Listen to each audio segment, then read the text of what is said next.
Dans le courant de décembre 1981, Antenne 2 demande à TDF d'assurer une liaison entre Latché et ses studios pour une intervention du président de la République le 13h30 le 1er janvier. À cette époque, les transmissions satellitaires sont balbutiantes et évidemment on se tourne donc vers la transmission terrestre, qui est un grand classique et qui est relativement bien maîtrisé par l'entreprise. La transmission terrestre implique une portée optique, c'est-à-dire qu'il ne doit pas y avoir d'obstacle entre le point de départ et le point d'arrivée des ondes. Pour Latché, l'affaire a déjà été traitée. Le problème majeur, c'est que la propriété est enclavée au milieu d'arbres, des pins d'une bonne trentaine de mètres. Sitôt qu'on a dépassé la cime des pins, on a une vue imprenable sur le point de réception qui est la Rune, posée sur la frontière franco-espagnole, qui est à une cinquantaine de kilomètres et qui est à 906 mètres si j'ai bonne mémoire.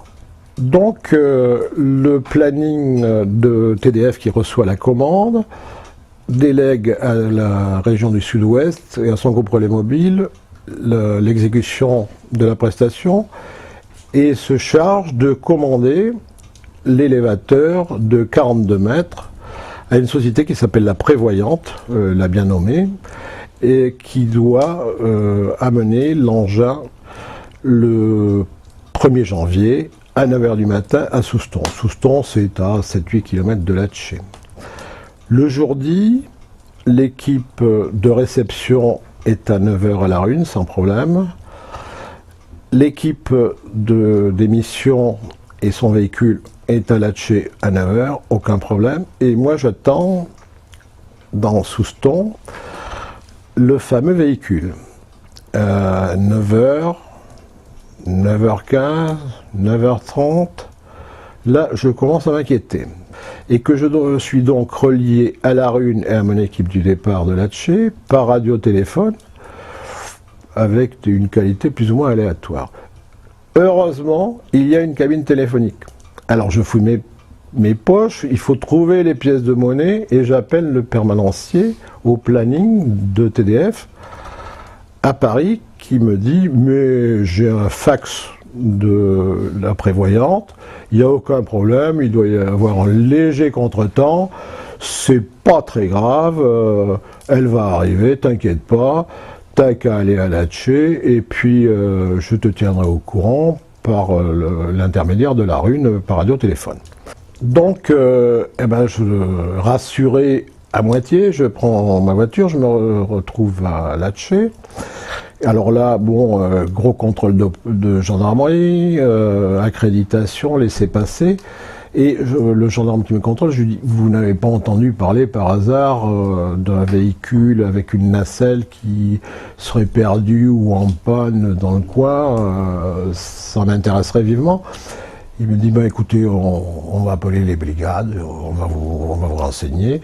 Et il revient au bout d'un moment, il me dit non, on n'a rien vu, mais je vais appeler le chef arrive, je lui réexplique mon problème.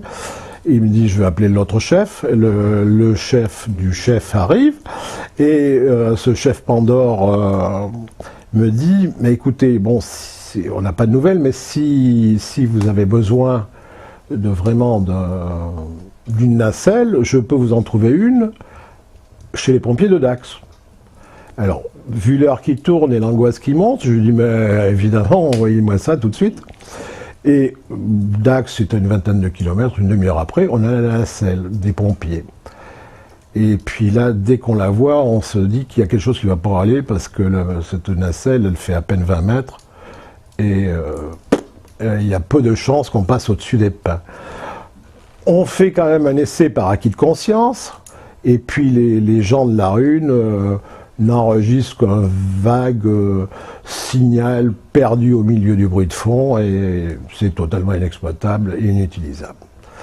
Alors là, l'angoisse augmente. On a beau être habitué à ce genre de situation, on se dit là, on est vraiment très mal parti. Et le grand chef des gendarmes revient et me dit, j'ai peut-être une solution, j'ai trouvé une grue pas loin qui ferait plus de 40 mètres et si ça vous va, je la fais venir. Donc j'accepte avec enthousiasme l'idée de cette grue, mais il faut quand même penser que nous sommes le 1er janvier après une nuit de réveillon et trouver une grue avec une équipe pour la servir, ça relève un peu du miracle. Alors je suis un peu sceptique, mais j'attends parce que j'ai pas d'autre solution que d'attendre, sinon c'est fini, il n'y a plus aucune chance. Et une heure après, on n'est pas loin de midi, ou un peu plus ou un peu moins, je vois arriver le véhicule. Alors c'est un énorme truc, et puis quand je le vois, je me dis que l'affaire n'est pas dans la poche, parce que, au contraire d'une nacelle qui présente un plateau où on peut installer notre matériel confortablement, c'est une espèce de panier qui est suspendu au bout de la flèche et qui se balance au gré du vent, plus ou moins, et vu la directivité de nos faisceaux, on risque d'avoir quelques problèmes. Le sort, de toute façon, en est jeté, on ne peut pas faire autrement. Dans ce panier, on sangle notre matériel avec des cordes, des serre-joints, des sand-off, tout ce qu'on peut trouver pour le fixer. On monte l'assistant pour orienter la parabole vers la rune, et on monte le total à 40 et quelques mètres. Heureusement, le temps est merveilleux, il n'y a pas de vent, il n'y a rien, et on arrive, la rune nous dit « j'ai un signal parfait, je vous reçois, tout va bien ». On est aux anges, et puis les images arrivent à Paris, si j'ai bonne mémoire, à 13h23, donc c'est parfait pour 13h30, on est dans les temps, et on est heureux. Le seul bémol, c'est que l'assistant qui est là-haut, on n'a plus le temps de le redescendre, et de remonter la grue à le même emplacement, donc il va passer la durée de l'émission en haut. D'autant qu'il nous sert à pointer en site le faisceau en sortant plus ou moins ses fesses du panier. Alors donc il est indiscutable, il faut qu'il reste là-haut. Donc tout baigne, tout va bien, jusqu'au moment où on voit arriver le chargé de production de France 2, qui gère tous les moyens techniques qui sont mis en œuvre, sur la CFP, de TDF et autres, et qui me dit, ben voilà, on ne va pas faire l'émission, le président est déconcentré par cette série d'événements, et puis il ne se sent pas disposé à prendre quelconque risque, et donc on remet l'émission à demain. Consternation, mais bon. La décision du président étant irrévocable et ne pouvant pas être remise en question, on se plie à sa décision. Donc après ça, il ne nous reste plus qu'à redescendre notre brave Robert Laurent qui était là-haut, et puis on fait le point avec tous les techniciens qui sont là, avec les gens de la grue. Tout va bien, demain on refait dans les mêmes conditions, ouais, ok. Nous, on va peut-être se doter d'un peu plus de moyens pour fixer cette nacelle qui aurait tendance à être un peu fluctuant. Et puis donc, tout le monde dit, il est 2 heures, on va quand même aller casser la croûte. On va casser la croûte, le cœur léger, et on prend la route de Bordeaux, tranquille, pour rentrer à la maison, récupérer le matériel, et repartir le lendemain matin. Et c'est dans la voiture que là, on s'est rendu compte de l'ampleur du désastre. Parce qu'on a écouté la radio, et on passait d'une station à l'autre, et on avait un compte-rendu de l'opération et du fiasco vraiment apocalyptique. Et c'était n'importe quoi, et on en prenait plein la tête. TDF était en première ligne, incapable, bon, j'abrège. Et on arrive à la maison et je me dis, ouf, on va au moins je vais décompresser, je vais pas écouter la radio. Mais j'avais pas pris tout à fait la hauteur de la paranoïa ambiante. Parce que là, c'est la radio, je l'ai pas écouté, mais c'est le téléphone qui a démarré. Et il a démarré d'une façon formidable, c'était sans arrêt, sans arrêt, sans arrêt. Alors toute la hiérarchie de TDF qui était en vacances pour le 1er janvier, voulait être assurée. Le cabinet du ministre de l'Information, qui était M. Fillou, son chef de cabinet, m'a demandé si le lendemain je pourrais assurer l'émission et si je pouvais lui garantir à 100%. Je lui ai expliqué qu'un technicien digne de ce nom et connaissant un petit peu son métier ne l'assurerait jamais qu'il pouvait faire l'émission à 100%, parce qu'il y a toujours une part de risque que personne ne sait évaluer. Ensuite, j'ai eu la désagréable impression que la terre entière n'avait plus qu'un seul motif d'émotion, c'était cette affaire de Latché. Les seuls que j'ai connus à rester calmes et sereins dans la tempête, c'était le directeur de l'exploitation de TDF, qui était le cadre de maintenance, Monsieur Mignot, et le directeur régional du Sud-Ouest qui m'a assuré de son soutien et de sa confiance. Et puis, c'est là que sont intervenues une série de décisions, pour utiliser un mot qui n'avait pas cours à l'époque, c'est abracadabrantesque. Le directeur régional de Marseille, ou son adjoint, m'a appelé en me disant je t'envoie 2 équipes avec leurs véhicules pour te prêter aide et assistance, je te les envoie où?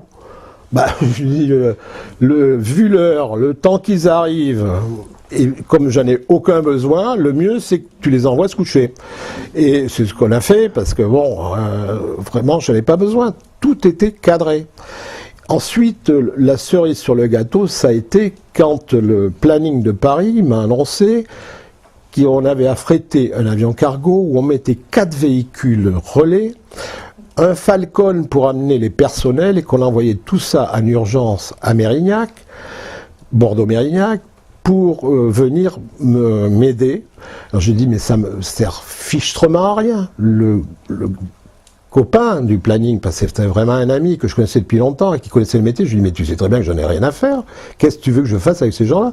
Il me dit, c'est pas qu'ils vont te servir à quelque chose, c'est pour démontrer à l'opinion publique et à la presse que TDF sait mobiliser des moyens dans des grandes occasions comme celle-là. Anecdote et cerise sur le gâteau, c'est que les véhicules pour les embarquer dans le cargo, on a vidangé les réservoirs en raison des risques pris, et puis que donc ces véhicules sont arrivés à 4 heures du matin sur le tarmac de Bordeaux-Mérignac. Je ne sais pas s'il y en a une maintenant, mais je vous signale qu'en 82, pour trouver une pompe à essence sur le tarmac de Mérignac, il fallait chercher longtemps. Le lendemain matin, on part, je récupère mon assistant, Robert Laurent, on part de très bonne heure, on va prendre de la marge, vu la situation, et on arrive à 8 heures au seul bistrot de Souston qui était ouvert, on rentre là-dedans, ça grouillait, il y avait du monde partout, et le seul sujet de conversation, c'était l'affaire de la grue de Latché et de la non-émission, et de ces incapables de TDF. Et j'avise au comptoir la chargée de communication du président en grande discussion avec le réalisateur de l'émission. Et j'entends des propos totalement incohérents, j'y vais et je mets mon grain de sel et je leur explique la situation, ma confiance et ma sérénité dans l'émission qui allait se dérouler. Et je pense que ça a été un pas important. Nous sommes partis à Latché, la chargée de communication est venue dans notre voiture, ce qui nous a grandement facilité les choses. Et ensuite, l'émission s'est déroulée tout à fait normalement et on n'a plus aucun problème. Le seul dernier avateur qu'il y aurait pu avoir, et du moins pour moi, c'est qu'on m'a dit qu'il fallait que j'aille présenter au président Mitterrand les excuses de TDF au nom du président TDF. Alors là, vraiment, ça, je savais pas trop faire. Le faisceau herzien, je maîtrisais bien, mais ça, présenter des excuses, c'est pas dans ma nature, franchement. Alors, heureusement que la chargée de communication était devenue mon amie, et je lui ai fait part de mon embarras, elle m'a dit, je vais vous régler ça, et effectivement, elle a réglé tout ça, et j'ai jamais vu le président. La conclusion et les résultats de cette affaire, qui n'en est pas une, c'est, évidemment, il y a eu enquête pour savoir quels étaient les coupables et responsables de ce fiasco. Alors il y a eu une inspection générale diligentée par TDF, ça c'était tout à fait normal. Là on a appris que le patron de la prévoyante était dans de grandes difficultés financières, que le chauffeur qui était désigné pour ramener la grue de Nancy, où elle élaguait les arbres du parc municipal, à Latché, n'avait pas voulu le faire parce qu'il n'était pas payé. Il a décidé d'envoyer un autre de ses employés pour assurer le transit du véhicule, et l'employé arrivé à Nancy a vu le monstre de véhicule qu'il fallait faire traverser à qui il fallait faire traverser la France, et là il s'est dégonflé et il est rentré chez lui sans rien dire, sans aviser personne. Voilà donc l'explication de toute l'affaire, parce que quand le taxi n'arrive pas à temps, on rate forcément son avion. Et la seule responsabilité était au niveau de la prévoyance. Mais ça n'a pas suffi, il a fallu une inspection générale de l'administration, je pense que c'est les services de l'Élysée qui avaient décidé ainsi. Et j'ai donc eu affaire au commissaire Mouvier qui m'a entendu pendant près de 2 heures. Ensuite, on a attendu. Ce qui est arrivé très rapidement, c'est que le Conseil des ministres a démissionné le directeur général de TDF, M. Guillermin, entraînant la démission de M. Rémy. En fait, l'opération de Latché n'avait été qu'un alibi, parce que tout le monde savait à TDF depuis plus d'1 mois que leur sort était scellé et qu'ils n'allaient pas rester très longtemps. Le président Rémy a été remplacé par le président Scheller. Chaque fois que j'avais l'occasion de le rencontrer, je lui demandais des nouvelles si le rapport du commissaire Bouvier était enfin sorti, mais pas plus que celui de l'affaire de Ben Barka. Il n'avait vu le jour.